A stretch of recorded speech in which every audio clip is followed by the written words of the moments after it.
ఇక్కడ ఈరోజు ఆర్మూర్ డిపోలో గ్రాండ్ హెల్త్ ఛాలెంజ్లో భాగంగా మరి మన ఆర్టీసీలో పనిచేసే ఆర్మూర్ డిపోలో పనిచేసే సిబ్బంది యొక్క అందరి సిబ్బంది యొక్క భాగస్వాములకు మెడికల్ చెకప్స్ చేపించడం జరుగుతుంది.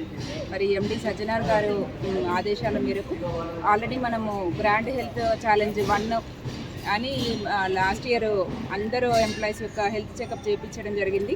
అట్లానే గ్రాండ్ హెల్త్ ఛాలెంజ్ 2 కూడా అయిపోయింది ఈ సంవత్సరము. మరి ఇది 3వసారిగా మరి జీవిత భాగస్వాములని కూడా మరి వాళ్ళ హెల్త్ కూడా ఇంపార్టెంట్ కాబట్టి మన కుటుంబ సభ్యులందరూ బాగుండాలన్న ఉద్దేశంతో ఈ ప్రోగ్రామ్ స్టార్ట్ చేయడం జరిగింది. మరి మనం ఆర్మూర్లో క్యాంపు స్టార్ట్ చేశాము. మరి మా డిపో సిబ్బంది అందరూ కూడా వారి జీవిత భాగస్వాములు తీసుకొచ్చి ఇక్కడ మరి చెకప్లు చేయించుకుంటున్నారు. మరి అందరి మా ఈ ఆర్టీసీ కుటుంబ సభ్యులందరి ఆరోగ్యం గురించి ఆలోచించి చేస్తున్న ఈ కార్యక్రమాన్ని అందరూ కూడా సక్సెస్ చేయవలసిందిగా నేను మా ఆర్మూర్ డిపో సిబ్బందిని కోరుతున్నాను. మరి ఇంత మంచి అవకాశం కల్పించిన మా ఎండి సజ్జనార్ సార్ గారికి కృతజ్ఞతలు తెలియజేస్తున్నాను.